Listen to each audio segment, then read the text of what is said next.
just started dabbling a little bit in whiskey in the later years of college. And I remember being home for winter break, and I'm driving with my dad. We're in the Suburban. He's driving, and I just look over and say, "Dad, why don't we make whiskey?" And he didn't even look over at me. He's got his hands on the steering wheel. He just says, "We're good at one thing, and that's beer."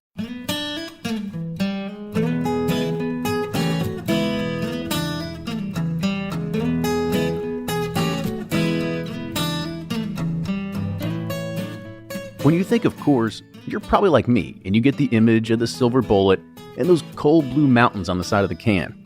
Or perhaps you know Molson Coors as one of the top beverage brands in the world. But you most certainly didn't think of Coors as a whiskey company until now. David Coors joins the show to talk about the family business and going from just a beer company into a full-blown beverage enterprise. David has a deep connection with whiskey, and that spans all the way back to his childhood.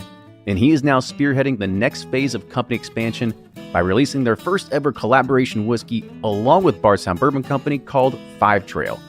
Listen to David's story on how Coors is learning what it's like to get into the whiskey business. With that, enjoy this week's episode. And now here's Fred Minnick with Above the Char. I'm Fred Minnick, and this is Above the Char. This week's idea comes from longtime listener and frequent commenter on the show, Don Knott. Don writes, "When you first thought up of the idea of Above the Char on Bourbon Pursuit, I thought it was going to be a place where you would give your opinion on issues facing the industry. When did you decide to change that perspective and answer fans' questions about bourbon itself?" Well, Don, that's a great question. There's a few things at play here that need to be discussed. One is these shows are recorded weeks, sometimes months in advance. And in order to be on time with the editor's schedule, I actually have to record in bulk to get the Above the Chars, so it's in the editing schedule. So when you hear an interview here on the show, it didn't take place last week. It often took place 6 weeks ago to like 3 months. So that's one thing. Part of it is scheduling. The other part is when I first started this, I was like getting all of these emails of people wanting to know my thoughts on a particular issue.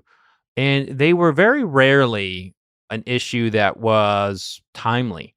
They just wanted to know how a bottle should be stored, or about barrel finishes, or why somebody's not going into a 375 for their limited edition products. So, so they were issues that were quite a bit deeper than just like a timely issue. And it really dawned on me. It dawned on me that Above the Char is really an opportunity for me to just kind of rapid fire questions. And I love that. And you have to understand, I've been doing this for 2 decades, and I've written 7 books, and 4 of which are in the booze business. I sometimes don't always know what people want to hear. And so I will just kind of go from what I'm thinking and completely miss out on what, the public wants. So this is the best way for me to engage with the public and deliver exactly what people want to, hear my opinion on. And also, it saves me from having to possibly repeat something. One of the things about writing about whiskey is you eventually write the same thing 3 times over. Like, I can't tell you how many times I've written about barrel proof, wheated bourbons, special barrel finishes. That's why these formats are very exciting for me, is because it gives me a new way to approach a lot of the stuff I've written about for 16 years. So, but Don, I appreciate that question. I hope you like the format. If you don't like the format, let us know what I can do to improve it. But that's going to do it for this week's Above the Char. If you would like to be like Don, hit me up on fredminnick.com. That's fredminnick.com. Hit the contact button. Let me know your idea. If I like it, I'll read it on the air. Until next week, cheers. From their bar to yours, Chad and Sarah of the popular YouTube channel It's Bourbon Night bring you their favorite at-home old-fashioned mix with the new Elemental Elixir's Golden Hour Syrup. It's a custom-made syrup with notes of bold black tea, warm spices, and orange zest. All you need is your favorite whiskey and ice. No bitters needed. 1 bottle makes 16 drinks, so that's only $1 a cocktail before you add your own whiskey. They can also be enjoyed in other cocktails or spirits, mocktails, coffee, tea, and anything you can think of. It's crafted locally in Lexington, Kentucky, and you can get your bottle now at whiskeyambitions.com. Do you ever pour yourself a bourbon, swirl it around, and then start struggling to come up with tasting notes? And perhaps you're also looking for a good Father's Day gift idea. Well, you can now solve both with a kit from Knows Your Bourbon. And unlike other nosing kits on the market, Knows Your Bourbon kits feature real ingredients for the most authentic aromas. You can smell real Tahitian vanilla bean instead of some synthetic aroma that's just made from chemicals. So head on over to knowsyourbourbon.com and enter code BP10 for 10% off your order.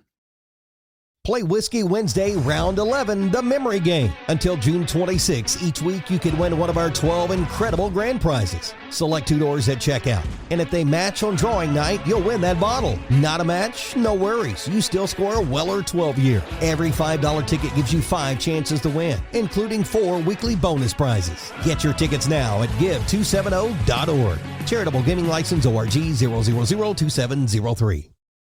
Ed Bly and Rising Tide Spirits are back again with a new release of Old Stubborn Bourbon. And this release of Old Stubborn is a premium hand marriage of 10, 11, and 12-year cask strength, barely filtered pot still bourbon. It comes in at a staggering 123.8 proof. And the flavoring grain for this one, which the last one was wheated, but this time it's now rye. Rich, sweet, and bold with a long finish that's sure to be another eye-opener. You can order online at Sealbox or thebourbonconcierge.com. And you can even purchase in person at Revival Vintage Spirits, and even now with very few select stores in Kentucky. You can get it now while you can, but be sure to do it because it's not going to last long. Always find what you love at Total Wine & More. With so many great bottles to choose from at the lowest price, it's easy to find your favorite Cabernet or a new single barrel bourbon to try with some help from one of their friendly guides. And with every bottle comes the confidence of knowing you just found something amazing.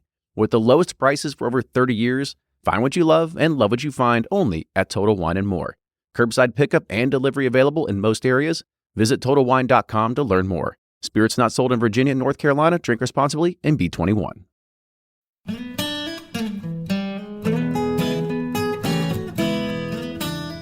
Welcome, everybody. We're back with another episode of Bourbon Pursuit, the official podcast of bourbon. Kenny and Ryan here today, talking to somebody I didn't know we were actually going to have somebody like this on the show at any point in our career of ever doing this, but we get to have a fun conversation because it's one of the largest beverage companies that are out there in the world, and they're venturing to the whiskey space, but I think it's going to be really interesting to kind of know more about our guest in his past and kind of how he got to this point too.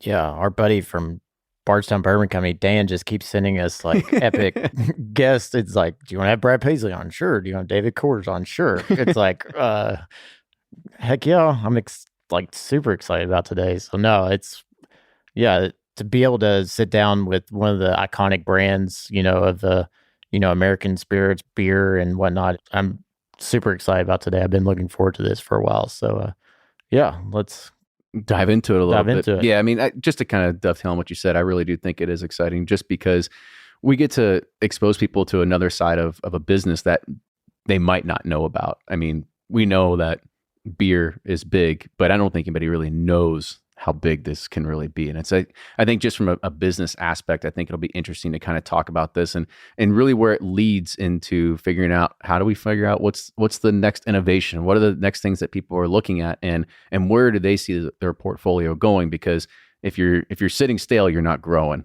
And so you've got to try to figure out how do you find these new avenues and these things that people are interested in. So that's what I'm interested in. So we'll dive. Yeah, I'm here to take notes because I want to learn how you become like the second or third biggest brewery in the nation. I know. It'd be good. So today on the show, we have David Coors. David is the Vice President of Next Generation Beverages at Molson Coors.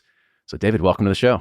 Thank you guys very much for having me. It's awesome to be here. Well, good. So before we dive into that, let's go way, way back in the time capsule here. So kind of guide us through sort of your involvement with, the family and the business and everything like that to getting into just the beverage alcohol industry. Yeah, so I guess it all started way back in 1873 when when my great-great-grandfather, Adolf Coors, immigrated from Germany and ended up in Golden, Colorado to start a brewery. And back then it was just a bunch of thirsty miners that he was satisfying with his cold beers at the end of a week. And I'm just fortunate to be part of that story of 5 generations in the beverage industry. And here we are today now talking about whiskey, which is pretty wild. Yeah. So was he going to mine gold, or what led him to Colorado? Or is it the one of the where they always say you want to be the one that sells the shovels, Right, like but not or actually be like Levi Strauss, whatever, sells the yeah. jeans and the lunch boxes to the miners. Yeah, I mean, probably something like that. But he was actually a brewing apprentice over in Germany, and then immigrated over to America and landed in Baltimore, and then worked his way across the country. Worked in a brewery in Illinois, Stanger Brewery.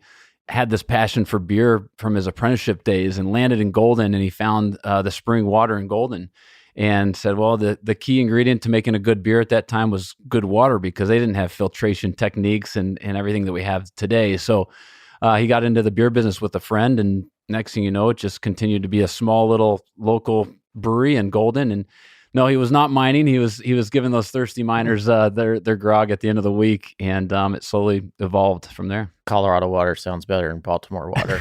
No offense to our Baltimore people out there. Sounds fresher. Yeah. Well, I don't want to go through a huge in-depth history of Coors or anything like that, because I'm sure it just spans a centennial almost. Like, it's just a long, long time.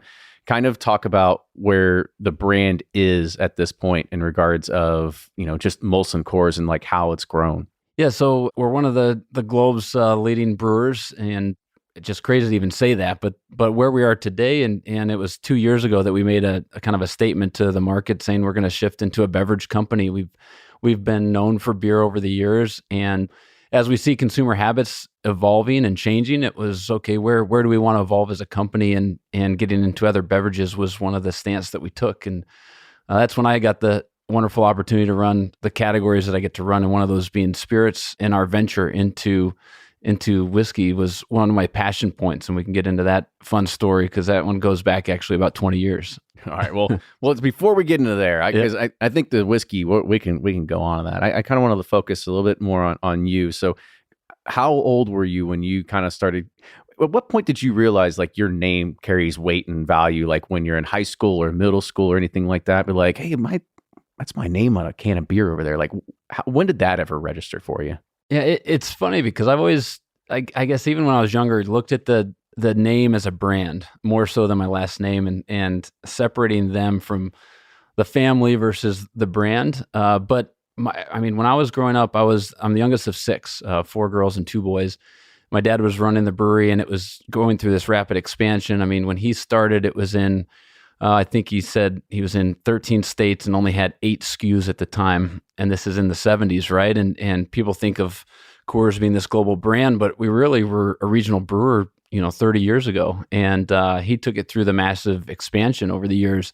And so he was traveling on the weekends all the time, and he would bring us along to events, whether that was rodeos back in the day or whatnot. And he'd just tag us along so he could have time with us and also do his job at the same time. So we grew up around our distributors, our sales organization. I mean, we do things at the brewery. They do, 5K runs through the brewery property and all that kind of stuff. We do those as kids. And it was just kind of part of the family. It was a relatively small business at that time. Did all your friends in high school, middle school be like, come on, buddy, you got to be our contact. We're throwing a Rager this weekend. Come on, hook us up. Well, I mean, when I was in high school, is actually when my dad was doing the TV commercials. And I remember, being in high school with hanging out with friends, and he'd come on the TV and say a topic of conversation around our family's been underage drinking for a long time, and had his responsible drinking message on the TV. And it was always one of those that'd be weird. You'd be hanging with friends and you see your dad on the TV, and it just, but again, it's all I knew at the time. Yeah. I mean, obviously when you have a family business, you can probably always have that path, but some people choose it, some people don't. When did you decide, like, I do want to be a part of this and continue this on? I always kind of aspired to be in the business just because I had so much fun growing up as a kid, going to the events and everything. But my dad was very much not someone who forced our hand at it. It was, you do what you want to do. And we have a family rule. We have to work outside the business for at least 2 years before inside the business. So I worked in oil and gas actually in West Virginia for 4 years. And it's just one of those where I think sometimes I gotta get to beer. Back to beer. I had fun playing in the dirt, but I was a lot more fun on the beer side of things. Yeah, I'd say so. Are your brothers and sisters, if you're the youngest, are they still involved in family business, or how, like, in what aspects? And is there a lot of that internal sibling rivalry that happens too? Yeah, we have a the family on the private side has a collection of businesses, and so I have different family members and cousins running or working at different family businesses. But on the beer side right now, it's just my brother and myself. And my brother's on the operations side. He's the brewer of the family and overseeing a big renovation project for the Golden Brewery. So whenever I need technical advice or support, I go to him because he's the one for that. So he went to brewing school-ish. Did you do the same thing? I did not. I did my MBA, and he did his master's of brewing. So we got the bases covered. So what, with family businesses, it's hard to for have a generational, lineage like that. Why has it been so successful for the Coors family to still be a part of that? Like, there has to be some kind of like ethos or, something within the family, to keep that, name alive and well in the business. Yeah, I think, as everyone probably knows, you need a little bit of luck in business. That certainly helps. And so we've had a lot of good luck, a lot of great people that have worked for the company, made some great decisions, and probably some that the family would regret over the years. But we're part of what I like to say, a collection of family brewers. We're in partnership with the Molson family and the ownership structure. It's a publicly traded company. We also have the Leinenkugel family as part of our portfolio, and then a collection of craft breweries as well that we brought under the fold. So I think with family businesses, it's you think in generations, not in quarters. And we have that fine balance, right, of appealing the public shareholders and managing from a quarter to quarter perspective, but also the families want to be around and we want to preserve it for our children and their grandchildren. When did Coors start to pivot away from just the Coors line and start to I guess becoming, and diversified in these other breweries and whatnot? It's funny. I mean, even Coors Light was a big debate amongst the family. Really? Yes. I want to know more about that. Was it just Banquet? It was just Banquet at the time. I love Banquet. Yeah. And the sales executives were saying, we need a light beer to compete with Miller Lite and Bud Light. And my great uncle Bill said, well, we are America's fine light lager. That was our tagline at the time. And it was, we don't need a light beer. We have a light beer. We just don't, it just doesn't say it on the label. Exactly. Yeah. And exactly. So it was one of those where slowly the executive team convinced them that we need a light beer. And we launched that in 1978, which was, I think, about 6 years after Miller Lite was the first light beer that launched. And so that was the first foray beyond Banquet. And then beyond that, I mean, even you look at I think Killian's Irish Red, if you remember that beer. Oh, yeah. I mean, that was... My dad used to drink a lot of Killian's, now that you say that. That was in the 80s, right? And that was before kind of the craft beer boom, and had a collection of brands, both below premium to above premium. And Blue Moon's a brand that we built in-house at the Coors Field Brewery, the Sandlot Brewery at Coors Field. So it's one of those where you do have to, as you mentioned, you've got to innovate. I think I've read a story about Blue Moon where your dad said it would never amount to anything or something. Yep. Obviously he was wrong. He tried to kill it 3 times, but why was that? What? Oh, because he's a lager drinker. He loves Banquet, and he said, who's going to drink this wheat beer with fruit in it? Orange in it. It's like, what the hell? Exactly. But fortunately, other people in the company kept it alive, and it became a great success. So you go get your MBA, and you go oil and gas for 2 years. And so what point do you enter the company? Yeah, so oil and gas for 4 years, actually. 4 years, because it was a 2-year minimum, but you said, I'm going to go overachiever there. Yeah. I was making... He's on the Van Wilder plan. Yeah. I mean, I was having fun. I was sleeping out of my truck more times than sleeping in my bed, and working with great, rig crews down in the hills of West Virginia and in Pennsylvania, Kentucky, and just I was having fun, a little bit ignorant at the time. And then went and got my MBA at Northwestern for 2 years. And then I started actually at one of our distributorships in Indianapolis called Monarch Beverage. And that was my first kind of official foray into, I did a couple internships throughout high school and college at the brewery, but my first paying job was in Indianapolis. So you got to see the other side of the distribution kind of game. Why are we giving them 25% of this? Correct.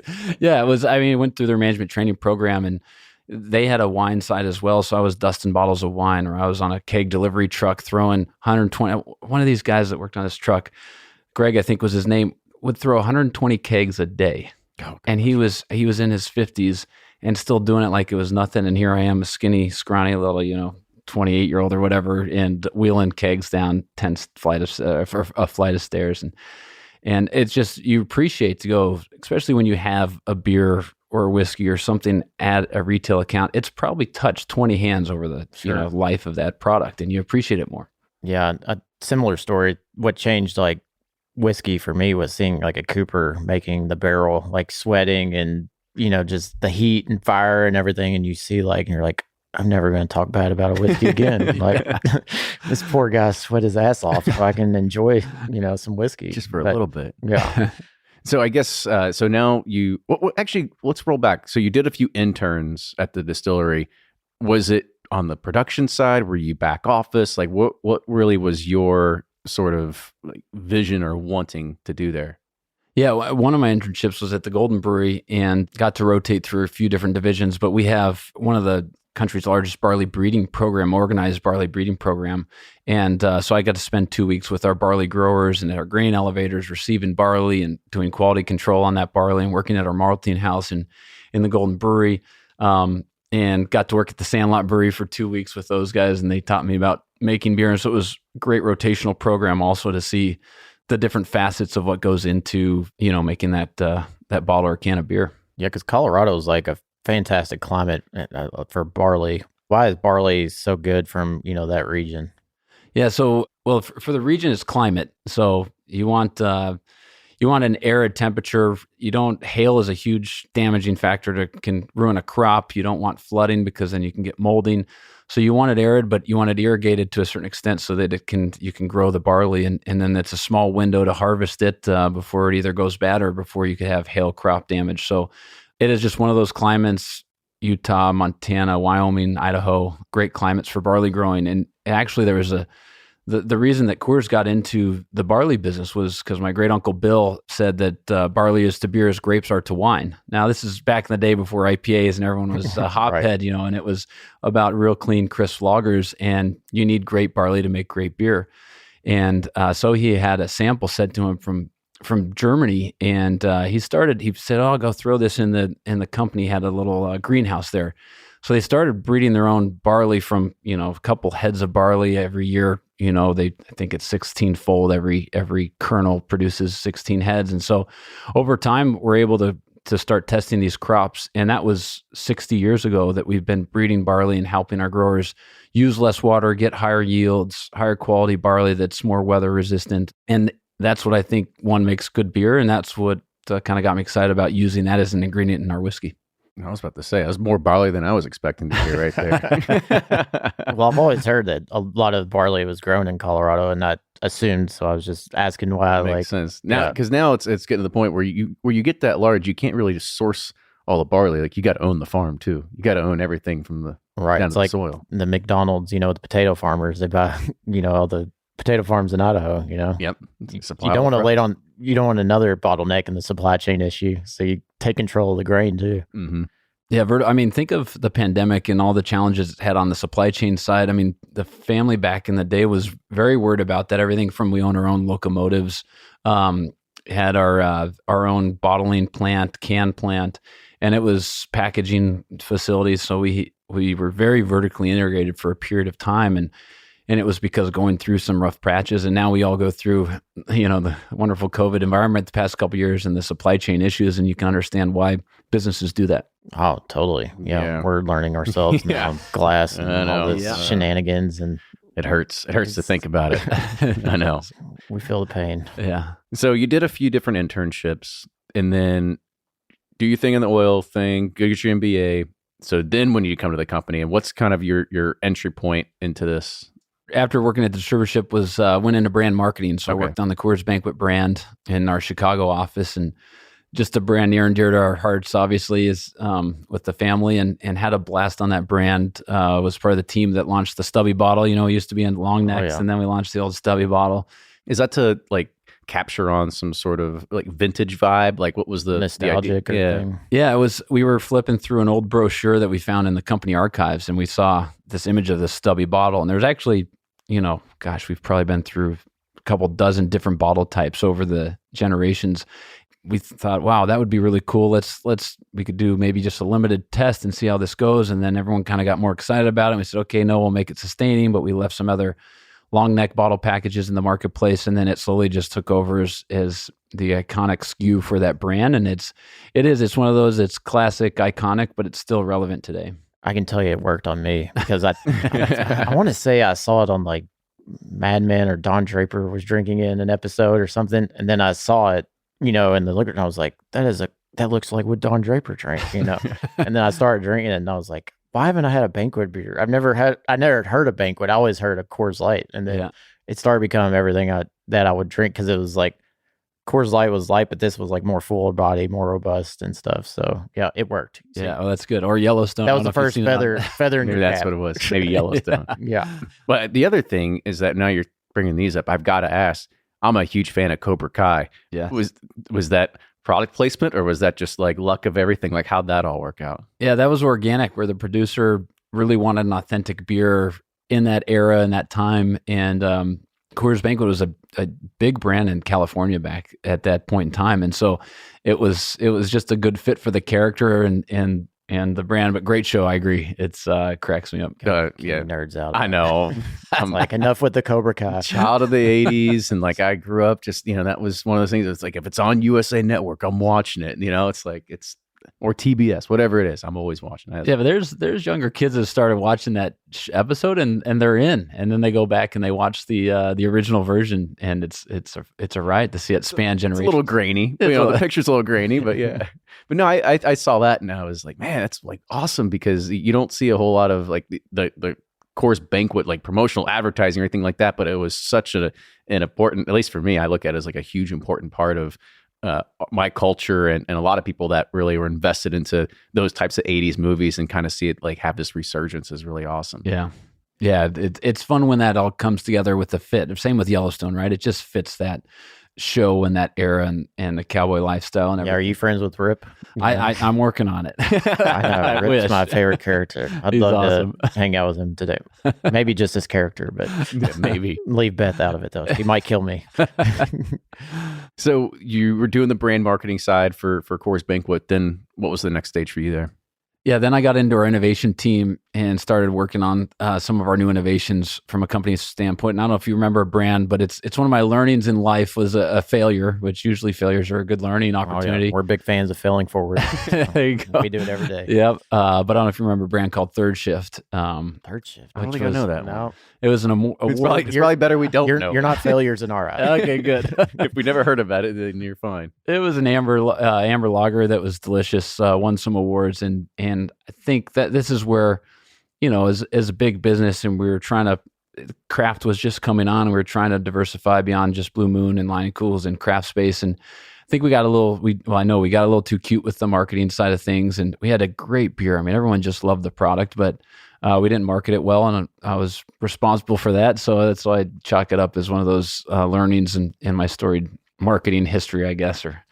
But yeah, it was bringing a new product to life. And as you guys know, it is hard. You get emotionally invested in it. You think you've created the best thing. It's like your firstborn child, right? And there's no imperfections at all. But turns out that there are. And then the market says otherwise. Yeah, You're like, exactly. shit. What year is this, by the way, so we can set the time table? Yeah, that was probably 2012. Okay. So you said that you didn't market it very well. What lessons did you learn about marketing, and that you could capture from that failure to apply to brands you work with today? Yeah, I think consumers are amazingly informed these days, and they love to smell, they love to sniff out BS. And not that there was BS, but I think when you if a story is too intricate and too complex, you lose them, right? And they either get distracted or they do more digging and they find out, well, there's other stuff behind the story that they don't completely align with. So it's one of those where it's tried and true across everything, and somehow we keep making the same mistakes. But stupid. Yeah, let's keep it simple, authenticity, and have a good, clean story. It's like telling a lie. If you're too detailed, like people are Right. going to sniff it out. They're like, I believed you at first, but now you keep going. So. That's a great analogy. You didn't need to tell me the timestamp. I know it now. Yeah. That's Not that you lie at all. Yeah. not to my face. We'll look at your Uber logs. Yeah, there we go. You know exactly where I'm going. Yeah. So it's cool to kind of understand your process of how you've kind of gone through and some of those lessons that you've learned along the way.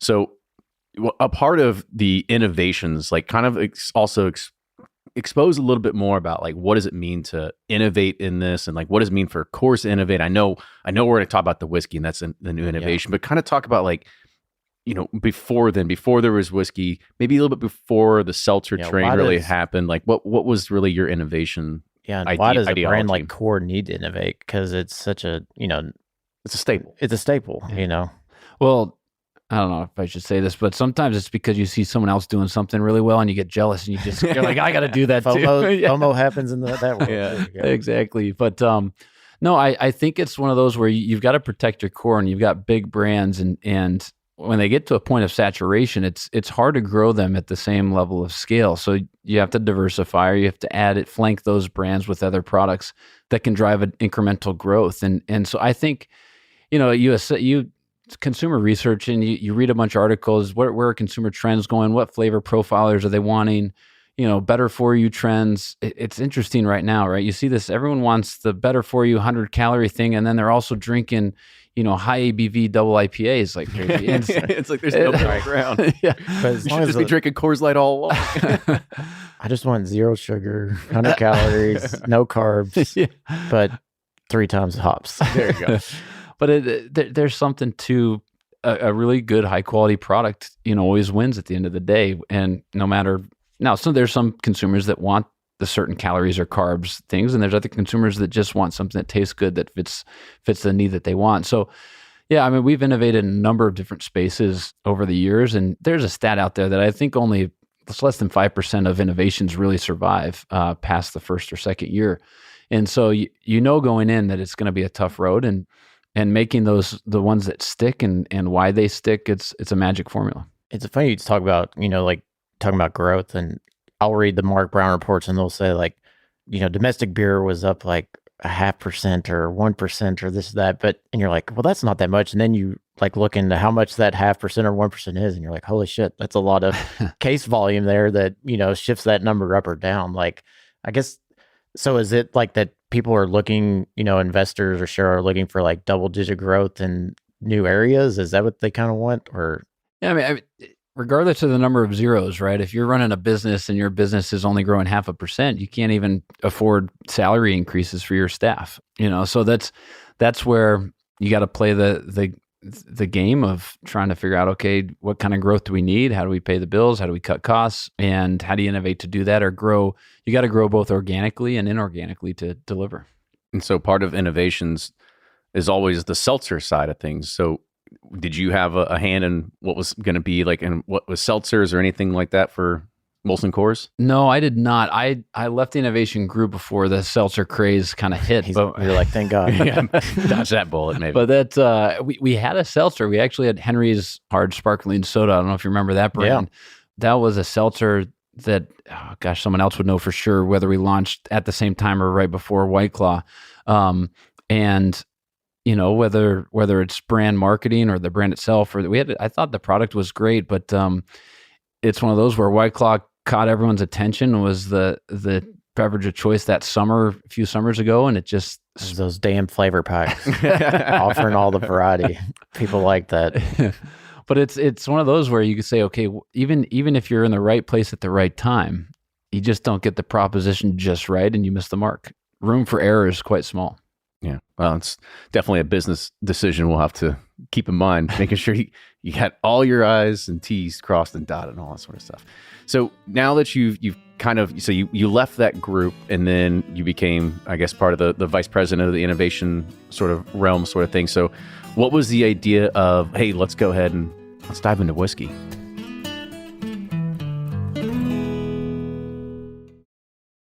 Shopify's already taken the cash register online, helping millions sell billions around the world. But did you know that Shopify can do the same thing at your retail store? Give your point of sale system a serious upgrade with Shopify. Shopify's point of sale is your command center for your retail store.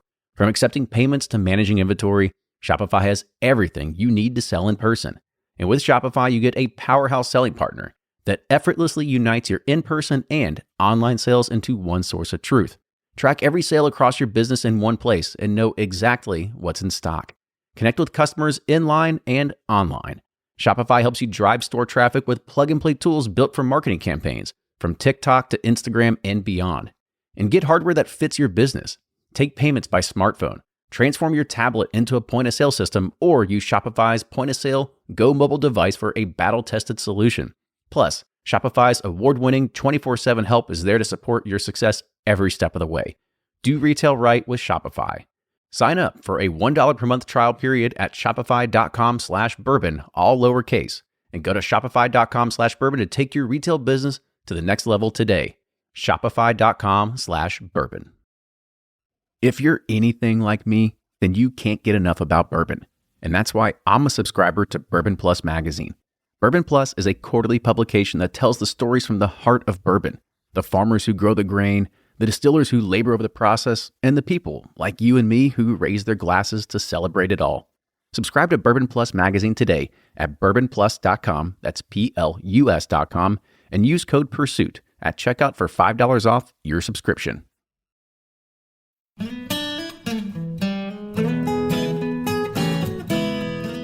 So you left that group, and then you became, I guess, part of the vice president of the innovation sort of realm sort of thing. So what was the idea of, hey, let's go ahead and let's dive into whiskey? Actually, I did a 3-year stint in Australia. I launched and ran our beer business down in Australia before this. Let's talk about that. Yeah, I want to go to Australia. Yeah, it was pretty amazing. Which cities? Sydney. Got to Sydney. to Sydney. Nice. Yep, and travel around. Recommendation: if you go to Australia, there's obviously all the tourist traps, but if you can go beyond that ring and visit, and that's what's great about the beer business or alcohol business is you get to go and you get to meet with bar owners and see parts of the community that you don't get to when you're just a tourist. And so for 3 years, I got to do that across Australia and New Zealand, which was really cool. But that was a great experience of spending some time away from the home market. Aussies are very critical of things. They love parts of Americana. They don't like parts of Americana, and they're very passionate about their beer. And Is Foster's or is that just like we think that's maybe it's just like an American thing Yeah. that we think that they all like? right? exactly. Well, it used to be the biggest beer in Australia, and then it just fell off a cliff. So Americans think that is Australian for beer, but it actually fell off. I think that's what the marketing line said. It truly is. It is, yeah. So it was trying to crack into that market with a brand like Coors Light, which is lighter, refreshing, and they're all about give me my ale or give me a full flavored lager. Breaking into that market was a fun challenge, but it was a special time. Maybe beer or not beer related, you had said that there's some things that Australians like and don't like about Americana. Do you remember one thing they like or don't like? And doesn't have to be beer related. They love us, like American movies, but it is funny when you meet someone, they love Canadians. For some reason, like Canadians a lot more than Americans. I don't know why, but They're a lot nicer. They're more passive. but Right, eh? exactly. But they loved American fashion, American movies, that kind of thing. They were very, warm to. But one thing I loved about Australia, you walk up to a bar and there you order at the bar and they don't have as much service, right? So you'll order something and they'll bring it to your table. They don't have a waiter or waitress at every table. And so while you're standing in line for beer, they just talk. They're very friendly, conversive, whereas here someone's on their phone texting. They're like, hey, mate, how you doing? What's going on? What are you doing here? What's your name? And next thing you know, you're at their table drinking beers with them. It's a riot. So that kind of cultural element. They're big whiskey fans too. And bourbon fans, right? They love their whiskeys, their bourbons. They love their ready to drinks. Beam and Cola, Jack and Cola are huge down there. You could get out of a vending machine down there in places I've seen. Practically, yeah. Yeah. So now that we've gone through the Australian phase, now we're in the whiskey We're phase. getting there. Are we in the whiskey phase? We're building it up. We're building it up. Yeah. Yeah. So we in end of 2019, we as a company decided to be a beverage company, and I applied for the role of next generation beverages, which included overseeing spirit or venture into spirits. And so that it was finally my chance to exercise a dream I've had for 20 years. And I'll tell you a story. So I was back in college. And where'd you go to college, by the way? Went to college up at Cornell. Okay. In New York. Yeah. I went to Rutgers. So there I you use go. Cornell for turf stuff all the time. We did research projects with them. Nice. It was. I'm sure people care about that. Yeah. Had a blast up there. but just started dabbling a little bit in whiskey in the later years of college. And I remember being home for winter break, and I'm driving with my dad. We're in the Suburban. He's driving, and I just look over and say, "Dad, why don't we make whiskey?" And he didn't even look over at me. He's got his hands on the steering wheel. He just says, "We're good at one thing, and that's beer." Well, and you're like, Dad, but beer turns into whiskey. And that was the end of the conversation. I wish I was more of a rebel, and I wish I would have had some 20-year-old whiskey right now to share with you guys. But I wasn't the rebel. I said, okay, and I went on my way. So, but ever since that moment in time, I've always just been intrigued by the space and been a casual consumer of whiskey. Before we get there, do you remember during that time, like what you were drinking? Like, what were you pulling off the shelf? Or, I mean, if it was college, we're probably running around mixing it with Coke or doing something. But do you remember what was your? Well, so the first whiskey I really remember was Crown Royal on the rocks. Yeah, and it's because I had a cold, and my dad poured me a little Crown on the rocks, and.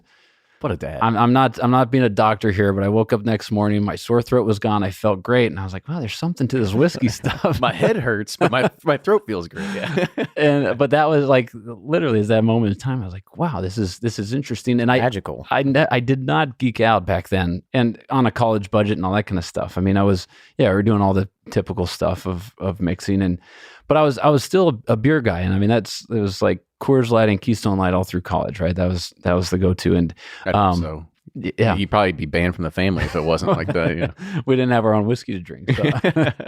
But it just always intrigued by it, and it was very casual. And then over the last probably 5 years, you have friends, and everyone's getting into this whiskey space, and I look at it as that step beyond craft beer, right? Where the craft beer drinker, they explore all these different breweries, and they start out with amber ales, and they ended up with double IPAs, and now they've kind of maxed their bandwidth of what to learn. And then you go up into whiskey, and this is the experience that I had. I was like, holy cow, there's so much more to learn in this space when you're talking about charring of the casks and all the grain bills and the different TTB definitions of what there are. And I was just really amazed by the category, and was also casually exploring it with some friends. Okay, so you explore it, but what is the idea that you said, I think we're going to run with this. We're going to do this. Were those initial phone calls, or did you have to sell your dad on it? Like, what was, kind of talk about that conversation too. No, it was, I also oversee part of my division is our foray into cannabis. That was a tougher conversation with my dad than say. We'll talk about that one too. But no, it was an easy conversation. It was a hard conversation internally with how we're going to do this with our capabilities. We can brew a beer and put something out there pretty easily. We don't have facilities that make whiskey. We don't have, bottling capabilities. All that kind of stuff was. Yeah, and that Colorado arid climate, good for barley, not so good for aging. There you go. Maybe not as many as corn.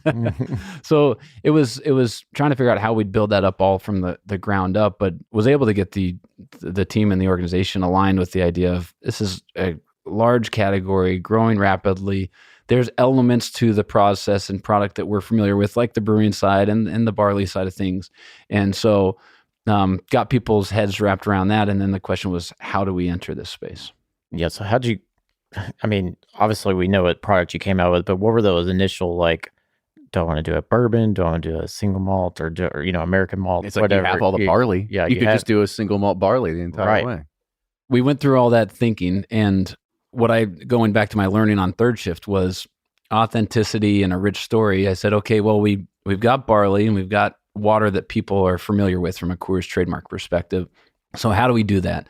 And also don't want to wait 4 years for some fresh single malt that we make to age and be ready to sell. Well, 4 years down the road wasn't going to work. So I was starting to talk to a few different folks and getting samples sent to me, and talking with my colleagues and trying to figure out, okay, what's the right space? What's the authentic story? And then COVID hit in March of 2020, as we all know. And I got shingles in April of 2020. So I was like, I had all these samples, and I started just in my kitchen. I'd get all the glassware out in my graduating cylinder, and I'd start doing blends on my kitchen counter. And my wife would be like, oh gosh, not again. Here he comes. That's amazing. That's how I started getting blended. It was during COVID. That's how I started learning. I didn't have shingles though. Again, not to be a medicine, but it helped me through the shingles a little bit. And it was just one of those where I knew I wanted to have our malt and our water. And we've got our malting facility in Golden's one of the world's or North America's largest malting facilities. And so I said, okay, I've got our malt, and we've sold malt to breweries and distilleries around Colorado for over a decade. And I said, okay, maybe I can find some single malt that has, or some whiskey that has our malt in it. And I was able to track some of that down. And then I was talking with, I don't know if you know Herb Henneman, Danny's colleague at Bardstown. Bardstown Bourbon Company. Exactly. Yeah. Very well. And he worked at Coors back in the day, or Miller Coors at the time. And we met up for a cheeseburger in Denver. He said, well, you got to come out to the distillery and see what we're doing. I said, well, no, I think I've got my blend for you. He's like, no, just come on out. So sure enough, I went out there with one of our master brewers, my boss, Pete Marino, and we sat down with the Bardstown crew for a couple of days, and we took my blend, and they just helped us perfect it. Yeah, once you go to BBC, don't come back. Like because they're so hospitable. They do such a fantastic job. They got great products, the team they have is just, tremendous at helping people learn so much about the space and how to make their product the best representation of like what you want it to be. Yeah. Yeah. We've just been blown away with their hospitality and support of this project. So that's how you found out from BBC was from Herb? Yep. Or you had no idea who they were before then? I did not actually. No, I'm embarrassed to say so. No, that's fascinating. Though. Yeah. But yeah, a couple of my colleagues said, oh, do you know Herb's down at this distillery? So he reached out to me. This small little place. Yeah. You go visit it and you're like, oh my God, this place is pretty big. Yeah. So part of it was kind of did you bring some of your malt samples with you and kind of went to the lab and started trying to figure out like, okay, what can we blend with this, or kind of talk about the story of the kind of how the whiskey became to be? Yeah. Well, I had the blend, which one day we're going to release that blend. Five Trail ended up a lot better probably than what that was, but I need to go back and try Comes back in 100 ml. Yeah, exactly. But so I said, this is what I want it to be. And of course I'm again, openly new to this game. So these guys are like, okay, yeah, calm down, David. We'll take you through this. And That's cute. Exactly. We know what we're doing. Just listen to us. And so we sat down for 2 days and we tasted over 100 different blends, starting with the starting point. And we get to a place and go, wow, that's really good. And then we start tweaking. And yeah, it was just one of those where we went on this amazing journey for 2 days, ebbing and flowing what we thought was going to be the right blend until we got to where we wanted. I wanted the single malt. And one thing that people have kind of questioned, why not just a bourbon? And it's, I want our malt in it. So I could do a malt with just our bourbon, but we didn't have that. But a single malt, we found a single malt that has our malt in it. So I wanted to be able to tie back to that. And then we also ship our water from the Golden Brewery to Bardstown. We package and that's an expensive tanker. Proof down with it is, but it's worth it. We like our water in Golden, so I'd say so. We wanted it in the blend, and so that was how it kind of all came together. But yeah, the 4 components that are in there, I think each married up perfectly. So when we talk about the original part of going and trying to find the sourcing of, okay, who's actually using our malt to make whiskey, when you found that and you said, okay, well, we can buy some stuff off you, did you look at this and say like, oh, this will be a fun one-off thing? Is this scalable? Is this something that we can continue on? When you first found that one producer, because I'm sure it wasn't, oh yeah, we've got 500 barrels available, you can buy whatever you want. I'm sure it wasn't that at all. It's probably a much different conversation. Yeah, it was, and I won't get into the finer details of that. And why not? No, I'm kidding. But we're working on what that sustainable model is. That's another fun kind of aspect of it. Is how do we? Okay, it's the verdict's still out, right? Whether we really have something. We think we have a great product, and reception's been great initially, and so we're just trying to feel out to see where this thing goes. Yeah, so you landed on 4, you said 4 different components. What are those components? We know one single malt. Yeah. Obviously, there's a bourbon in there somewhere. Yeah, so there's 45% wheated that's 4 years old from Indiana, or MGP. We got 35% 4-grain that's 4 years old from our friends at Bardstown. And then 15% of the Colorado single malt. How come we didn't get the 4-grain I offered to us? We didn't get offered. Guess our last names aren't cool enough. I know. I'm kidding. I'll work you a favor. Yeah. And then 5% finishing off is 13-year-old Kentucky bourbon. Oh, wow. Sourced in the Nice. market. Yeah. And what I love about it, and we can get into the tasting, but it's like each one of those components play a critical role, and I think you can pick them all out on the palate as you drink through it. And I think I'm reading it's 95 proof on the label. How did you land on that? It was just like you just thought it at that proof it was the best, or how? I'm sure that's what it is, but explain how you came to the proof. I guess. Yeah, exactly, Ryan. It was one of those where we knew we didn't want to go in at 80, right? We wanted to, and this is the whole thing of Coors is known as a affordable beer brand, right? And yeah, so we're coming out with a $60 bottle of whiskey, and there's a dichotomy there. But I love this kind of high-low kind of strategy where it's kind of like when you eat caviar with a Ruffles, chip. It's kind of one of those plays. When you didn't want a Coors Light, and you didn't want a double hops IPA. Exactly. See, you're learning. But it was definitely flavor driven, and also we didn't want to have to filter, and we were advised that above 94 proof, you don't need to filter. We didn't want to strip any color or any of the good stuff in the bottle. So Makes sense. And the name's 5 Trail. 5 Trail, yeah, not trails. Not trails. So the name, kind of talk about the genesis of that. Yeah, it kind of naming any product, as you guys probably know these days, is impossible. You got to go through your lawyers. Trademark attorney. Yeah, and we have great trademark attorneys, and it's still very tough. But we came across this idea of the inspiration of 5 generations of trailblazers. So 5 Trail kind of is a nod to the generations of trailblazing that we've done in the beverage industry, and it wasn't trademarked. So, are you one of these? Are you one of these 5? Yes. Okay. Yes. There's a large cohort of the 5th generation, but I'm one of them. All right. Well, we'll see if we can get your picture drawn on the side of the label one of these days. I'm not ready. Maybe release 6 or something like that. Be like, this is David's release. Yeah. So how big's the first release? How many bottles? So we made 10,000 6-packs. Oh, nice. We launched in 4 markets: Nevada, Colorado, Georgia, New York, and we're still working through that first batch and launching some more markets this spring. I believe I can disclose. Oh yeah, well, it's going to be. It may be already in the market by the time this thing gets announced. So, but we'll be in a half dozen to a dozen more states throughout this year in 2022. So you're looking at it now. You see the growth, you see the trajectory, you see the response that's coming out of it. Then it kind of goes back to that original question of, all right, now we've got to own everything the top down. So have you started making, say, like, we need to invest in the distillery, our own single malt distillery that can make this a sustainable thing? Or is it, hey, maybe we can contract, we'll bring our malt to Bardstown Bourbon Company. Have you thought about what that looks like?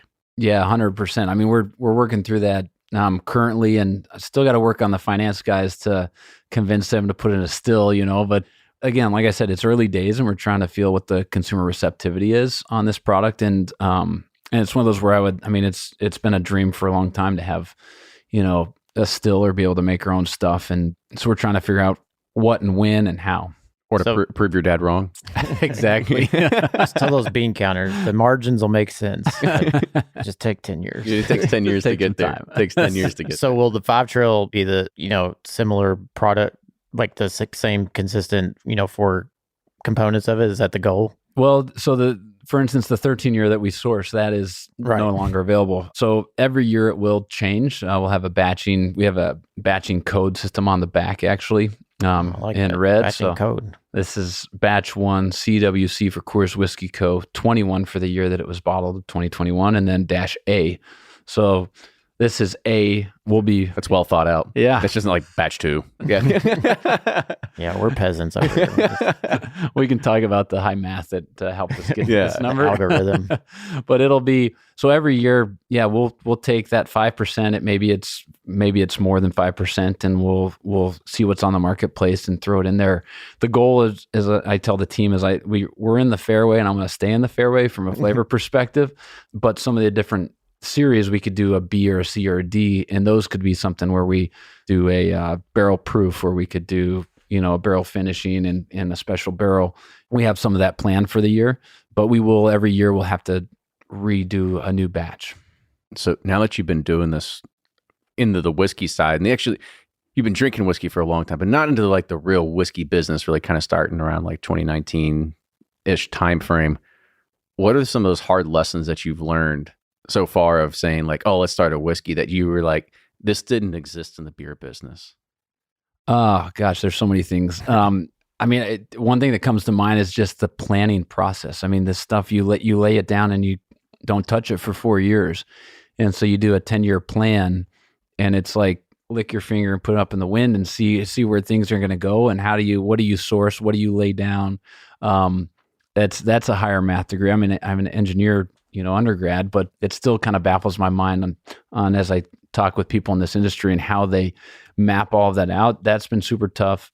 I think people are extremely educated in this space, and I'm used to being very comfortable on the beer side, and then I got to go in and talk whiskey, and I'm not as comfortable or confident in that space.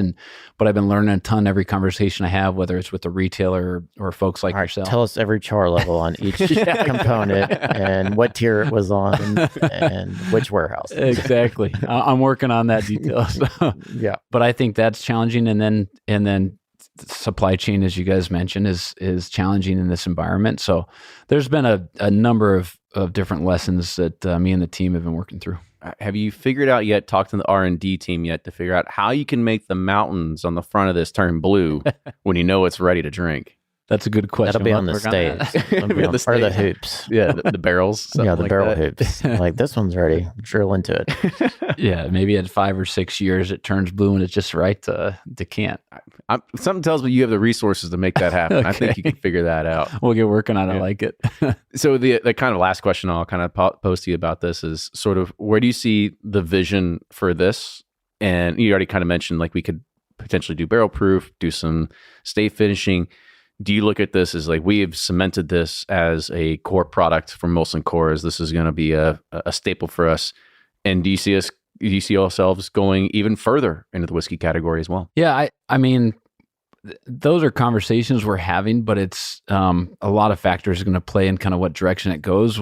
Because you don't do like little small things, right? Everything's got to be kind of... Well, this is small, like even 10,000 cases, and we all know it's different NSR, per case than a case of beer, but we're used to dealing in millions of cases of stuff, right? So this is minuscule in the grand scheme of things from a Molson Coors perspective, but it is one of those where you got to plant a seed, and some things we do need to come out of the gates. They need to come out hot and big, and other things we need to plant a seed and be patient and watch them fester and grow. And this is one of those that's a little bit of a longer path, and we want to be patient with it. And we developed Coors Whiskey Co. as kind of a parent banner company, which I think Five Trail is one component of that, and there could be other components underneath the Coors Whiskey Co. parent company. So that we've kind of built this with optionality to go forward, and I think the consumer and retailers in the marketplace are going to help dictate where we go. Have the benchmarks, I guess, changed from the beer side to this new project? Like, how, I guess, what will make it a success for you guys to be like, all right, this is the space we need to be in to move forward? Probably finance guys would say deliver the business case, which I'd say we're probably off on that a little bit, but as you guys all well know, it does take time. I think being patient, what determines success?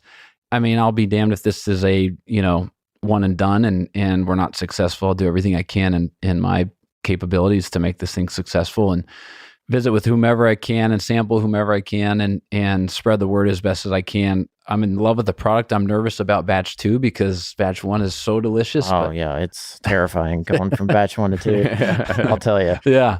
And it's like we talked earlier, it's your first child, and it's like, no, that's it. I just want that.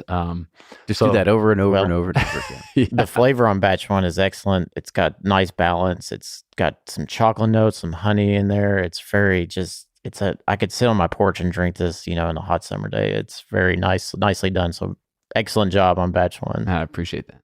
So one last thing to kind of finish us out, and this is not even just whiskey, it's not beer. This is kind of back to VP of Innovations, without giving anything away and saying, this is what we're doing. Where do you see just the beverage alcohol space going? Because you have to keep your finger on the pulse. You have to kind of see what's happening. What are the trends that you're seeing right now that people need to be aware of or jumping on or anything like that? I mean, gosh, there's so many dynamics happening right now, whether it's rapid growth of tequila, convergence as we talk about, where businesses, whether it's non-alc companies getting into alcohol or alcohol companies getting into non-alc, the cannabis front is one of those that's we've it's just kind of sitting there and it's ready for something to happen when the feds decide to batch E. Five Trail. I think consumer trends are shifting so much more quicker than they used to, and it is a really challenging game to try to keep up with that and to predict what's next. I think hedging your bets is always a safe play. I think whiskey's got a lot of room to run, and I think it's a fascinating category. So probably pretty bullish on the whiskey front. And gosh, I like I said, I'm a beer drinker. I hope beer stays healthy and continues to play a big role in consumer alcohol consumption habits going forward. But no longer is your Coors Light drinker only a Coors Light drinker. They drink Coors Light and they drink whiskey and they drink tequila and they drink wine. And so those are all the number of different trends that you just got to be sure that you're trying to capture that consumer depending on what occasion they want. All right, last question, only because you had mentioned it earlier and you brought it up again. I want to mention, you had mentioned you had to sell your dad on the cannabis side of things. So talk about what that is and what that looks like and what y'all are experimenting with. Yeah, well, I luckily didn't have to convince him for us to get into cannabis. It was the market. The market did it. The market did, and consumer trends did. But when I took this job, the way we've approached it is that we're very much about responsible consumption, right? So if we're going to be in cannabis, we're going to be in cannabis in the same effect that a beverage would give you as a Coors Light, effectively, right? That it's not overly intoxicating, and it helps you enjoy, whatever life moments you're enjoying it at. That we'd stick within beverage, not get into any other flower or edibles or that kind of thing, and that we'd follow regulations in the regulatory environment as it evolves and shifts. And then I also dovetailed it back to when I was talking with him is that alcohol was prohibited. We went through prohibition, and as a company, we survived prohibition, fortunately, and coming out of prohibition, it was the same thing of we were participating in a substance that had gone through over a decade of prohibition. And so when I made kind of those analogies, even I had to sell it to myself. Like, do I want a position where I'm overseeing this category? And those all helped me get my head wrapped around it. Very cool. Well, David, thank you so much for coming on the show today, sharing more about your story and kind of giving our listeners an insight into the Coors family and sort of what you've built. And congratulations on Five Trail. Yeah. It's an excellent whiskey. And it's not going to be a third shift. We'll make sure numbers, I guess. Yeah. No, I really appreciate you guys' time and hearing me out. Sure. So if people want to learn more about Five Trail, maybe follow you somewhere, how would they do that? Yeah, so we have Five Trail on Instagram, Coors for me personally on Instagram, but it's more of a personal account. Yeah, we'll continue through Five Trail and Coors Whiskey Co. to communicate all the fun stuff that's coming out. It should be fun the fall 22 with some of the new variants that we're going to be releasing, and look forward to seeing you guys all out there. Cheers. Well, thank you so much, David, for having us on. Make sure you follow Five Trail, follow Bourbon Pursuit, wherever you get your socials. And of course, if you like the show, share it with a friend, because that's the best way to find out more stuff about whiskeys. Sharing it with friends as well. So with that, cheers, everybody. We'll see you next week.